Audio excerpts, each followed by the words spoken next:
به نام خدا، درود بر شما عزیزان. مونس صالح آبادی هستم. شما رو به تماشای ویدیویی از درس جغرافیای ایران دعوت میکنم.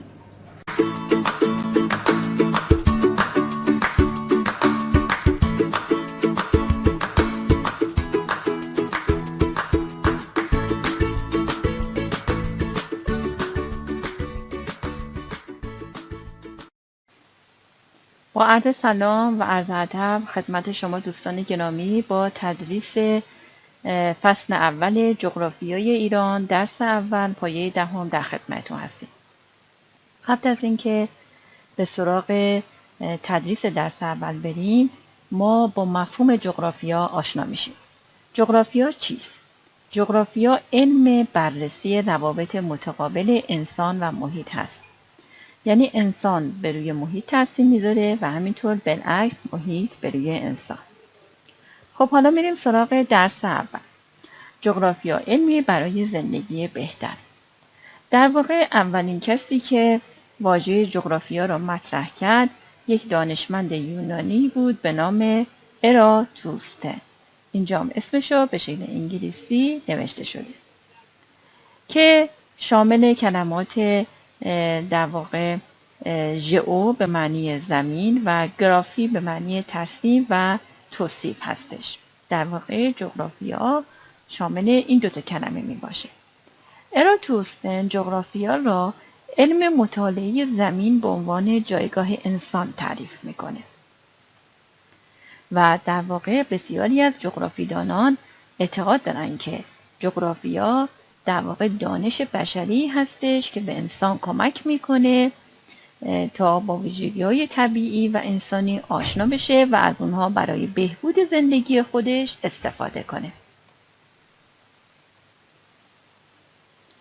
در اینجا ما یک نمودار دایره‌ای رو مشاهده میکنیم که ارتباط بین علوم و فنون مختلف جغرافیا رو نشون میده. در واقع میگه که جغرافیا شاخه‌های زیادی داره و بعضی از دانشمندان جغرافیا را مانند اقیانوسی تشبیه کردن که عمقش 1 متره. یعنی بسیار وسعت و گسترش داره ولی از همه جا به مقدار کم سخن به میان آورده.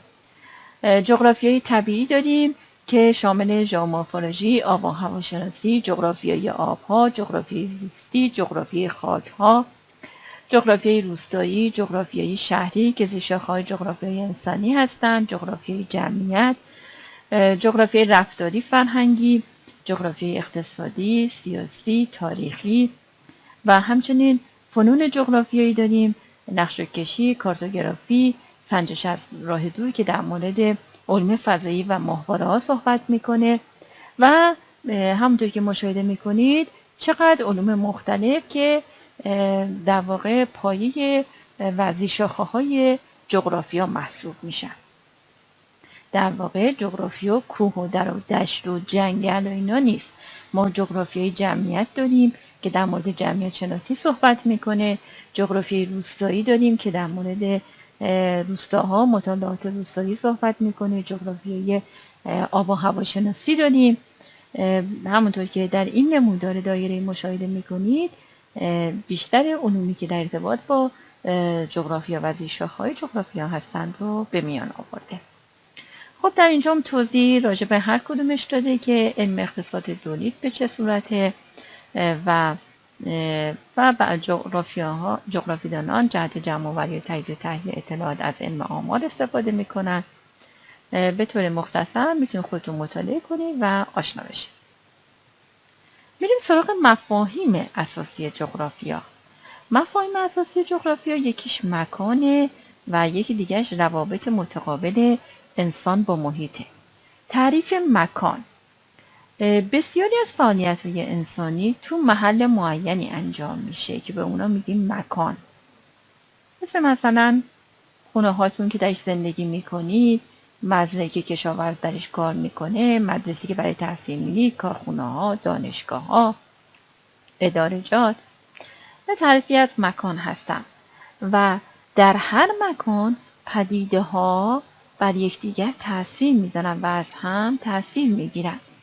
مثلا به عنوان مثال یک روستا رو مثال زده که در این روستا نوع خاک، آب، سرمایش، نیروی انسانیش بر اشتغال اون تاثیر میذاره. یعنی اگه این روستا خوش آب و هوا باشه، خاک خوب داشته باشه، آب خوب داشته باشه، خب به طب کشاورزی خوب داره و در اون روستا اشتغالزایی هست، کار هست، چون نیروی انسانی بیشتری رو به خودش جذب میکنه و به طب سرمایه بیشتری هم دنبال خواهد داشت.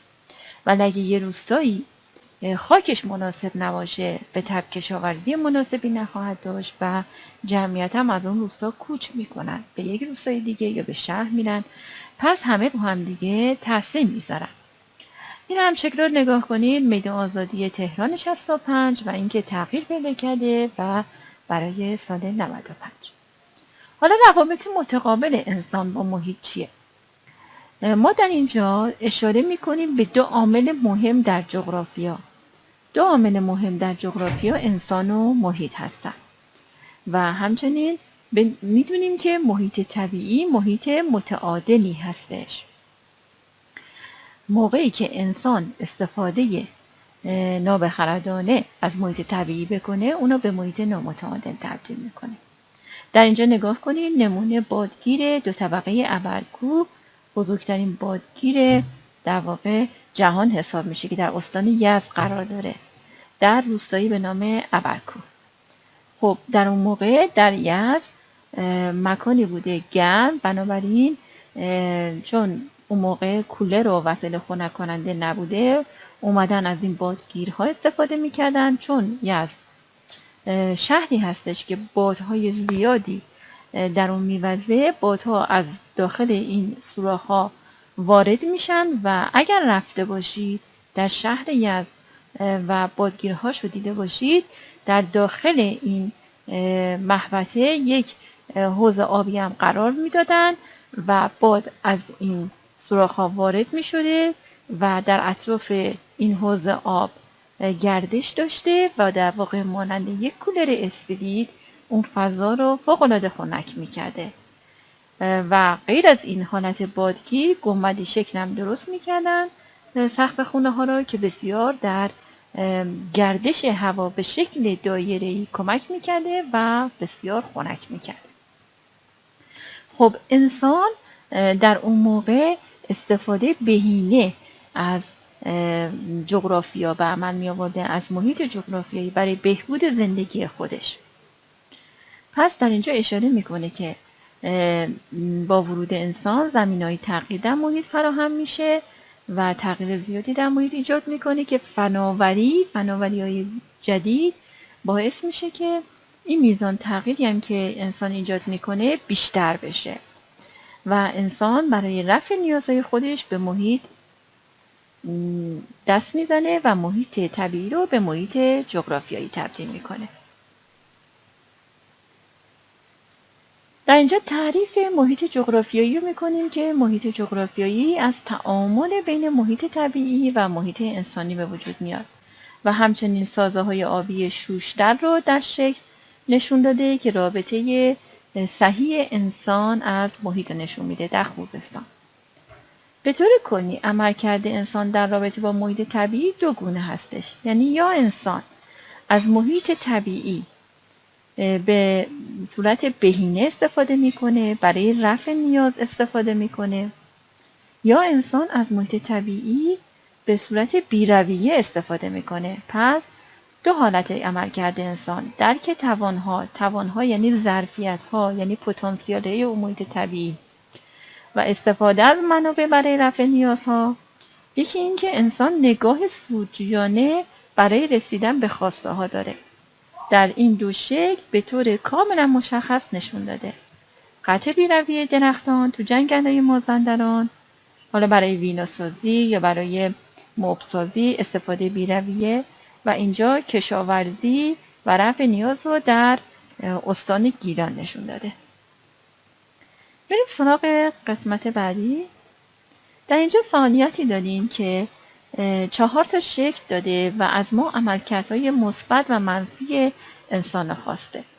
خب ببینید اینجا زدکوه در چهارمحال بختیاری که میدونید چهارمحال بختیاری در واقع بام ایران حساب میشه و سرسید برفی روی کوه نشون میده که باید بره تو کدوم قسمت این جدول قرار بگیره؟ ناحیه کوهستانی. و خودش 2 نمونه مثال زده که شما متوجه بشید به چه صورت باید این خونه ها رو پر کنید. عملکرد مثبت انسان در ناحیه کوهستانی اینه که جلوگیری میکنه از فرسایش خاک، تولید برق آبی میکنه و ایجاد ورزش‌های مناسب مثل اسکی. عملکرد منفی هم چرایی بی‌رویه دامه، گسترش مناطق مسکونی در نواحی مرتفع و آلودگی محیطی. و شکل بعدی جنگل کوهستان که مربوط به ناحیه جنگلی میشه که شما باید پر کنید و همچنین بعدی کویر مصر در اصفهان که در اینجا پر میکنید و بعدی هم در گیلان ساحل بندر انزلی که در این قسمت ساحلی. خب به نظر شما عملکرد انسان در نواحی جنگلی به عنوان 1 یا 2 مورد بخوایم بنویسید چی میتونه باشه؟ یک کمی فکر کنید قبل از اینکه من این جواب بگم. خب یکی میتونه استفاده از منابع آب فراوان باشه و یکی دیگه میتونه استفاده گردشگری داشته باشه. چون میتونیم مناطق جنگلی مثل شمال کشور خیلی از مسافرها در عید نوروز یا تابستان برای گردشگری به اونجا رجوع میکنن. خب میریم سراغ بیابانی. برای بیابانی دوستان فکر کنید ببینید عملکرد مثبت انسان چی میتونه باشه؟ بله من استفاده از انرژی خورشیدی رو آوردم. الان جدیداً در نواحی بیابانی مثل کویر مصر این روستاهایی که در اینجا احداث شده که از قدیم بوده اومدن اینها رو به شکل در واقع یه هتل‌های روستایی در آوردن و حتی گردشگرای خارجی هم خیلی به اینجاها رجوع میکنن. سافاری با ماشین‌های شاسی بلند و کویرنوردی و سافاری به عنوان گردشگری راه اندازی کردن و وارد گردشگرا با پای برهنه وارد این رمهای ماسه‌ای میشن و از حتی آسمون کویر که در شب بسیار درخشانه و انواع ستارگان و کهکشان راه شیری دیده میشه استفاده میبرن. خب نواحی ساحلی به نظرتون چی میتونه باشه؟ من یه مورد نوشتم صید و پرورش ماهی. میریم سراغ عملکرد منفی انسان در نواحی جنگلی. خب یکم فکر کنید دوستان ببینید به نظرتون چه عملکرد منفی میتونه باشه. بله قطع بی‌رویه درختان. اولین عملکردی که به ذهن هر کدوم از شما میرسه میتونه این باشه. برای ناحیه بیابانی شما میتونید عملکردهای دیگه‌ای بنویسید. من اینها رو به عنوان مثال توضیح دادم. برای نواحی بیابانی ریختن زباله میتونه باشه، یعنی همین که گردشگران به این کویر مصر میان زباله بریزن در ناحیه کویر در رمهای ماسه‌ای خودش باعث عملکرد منفی انسان میشه و برای اون محیط بکر خطرناکه و همچنین از همه مهمتر کندن بوته‌های بیابان. دوستان یه سری بوته‌های بیابان در اینجا هستش به نام یاغ و یاغ بسیار مفیده باید باشه به خاطر اینکه جلوی حرکت ماسه‌ها را بر اثر وزش باد میگیره و اگر این یاغ‌ها کنده بشن این ماسه‌ها بر اثر وزش باد حرکت میکنن و به زمین‌های کشاورزی روستاهای اطراف یزد و یا شهرهایی که مثل مانند اصفهان و یا شهرهای دیگه در اونجا وجود دارن روی زمین‌های کشاورزیشون می‌نشینن و ماسه زمین کشاورزی رو شور میکنه و دیگه اون زمین حاصلخیز نخواهد بود. خب از نواحی ساحلی بله ریختن فضولات کارخونه‌ها به دریاها و یا کشتی‌ها در دریاها رو میتونیم اشاره کنیم. بریم سراغ قسمت بعدی. کلنگری یا دید ترکیبی. یک جغرافیدان باید دیدش ترکیبی باشه یا کلنگری، یعنی همه موضوعات رو با هم دیگه مورد بررسی قرار بده. چرا؟ زیرا اجزا و عوامل محیطی در ارتباط با هم دیگه هستن. به عنوان مثال مثلا جغرافیدانی هستش که اینجا گفته با هدف توسعه یک شهر به مطالبه همه جانبه پردازه و این مسائل رو طرح مطرح میکنه که آیا با تعیین نقشه شهر امکان گسترش فیزیکی شهر رو میتونن داشته باشن یا با مطالعه بافت شهر میزان رشد و مهاجرپذیری اون شهر رو میتونن حدس بزنن، یا آیا اون شهر از منابع آب کافی برخورداره.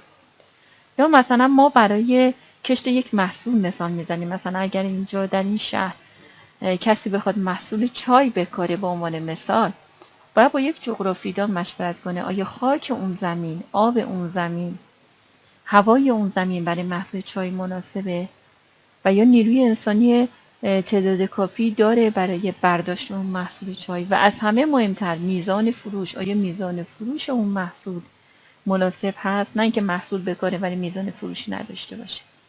دید ترکیبی یعنی مطالعه همه جانبه و جامع پدیده ها با تمام ویژگی‌هاشون در یک مکان. مطالبه همه جانبه یعنی همون کلنگری، یعنی همون دید کلنگری که تمام ویژگی را بررسی کنیم. به عنوان مثال فعالیتی داده یک روستایی هستش که در اینجا به فرض گفته اگه بخواهید روستای زیر رو مطالعه قبلی با دید ترکیبی چه سوالایی براتون مطرح میشه؟ خب روستای پالنگان هستش در کردستان. یه سوال و 2 تا سوال خودش آورده. آیا شیب قرارگیری روستا خوبه؟ مناسبه؟ آیا وقوع سیل در این روستا امکان پذیره؟ خب ما میتونیم بگیم آیا آب کافی در این روستا وجود داره؟